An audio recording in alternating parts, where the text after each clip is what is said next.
video on the App Builder certification preparation practice set of the question. So in this video we'll go over some of the questions and discuss in detail what could be the answer, and let's go ahead. Okay, the first question is, as a Salesforce developer, I need to track the number of attempts using an integer variable called max attempts, and the requirement is that once it's initialized, the variable should be able to keep its value throughout that Apex transaction and be accessible across multiple trigger execution within the same transaction. And the question is, what is the best way to declare this variable?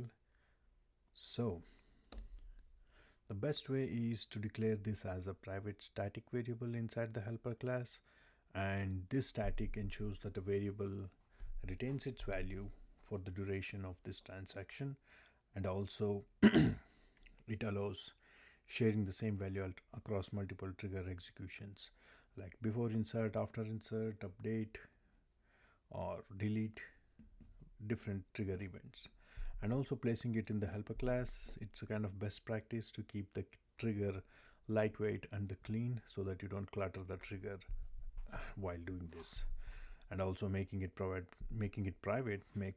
provides a proper encapsulation of this variable. So this is about this, and moving on to the next question, we have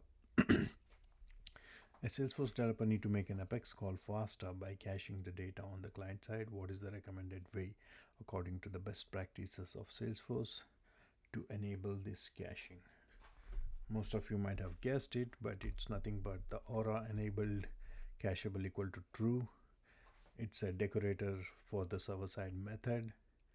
If you decorate it with that, it will allow the platform to cache the results on the client side, which is nothing but a browser in this case.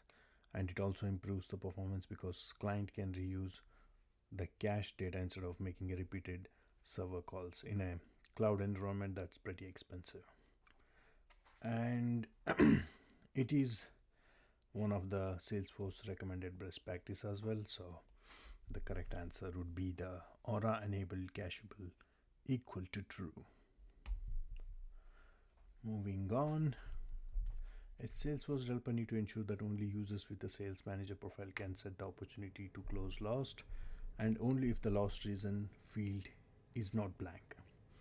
And what is the simplest and most efficient way to enforce this? Most of you might have guessed it's nothing but a validation rule. We don't have to configure a triggers or flow for this, but we can achieve this with a simple validation rule. And here is how this validation rule goes. If user is not a sales manager and the stage is close lost and the lost reason is blank, then throw this error.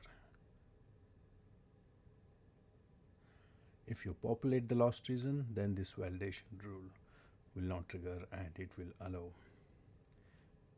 this update goes smoothly. So this is how it goes. And in this video, that's all. Let me know if you are interested in videos like this, and if you are watching up to here, please do subscribe so that it motivates me to make more such videos.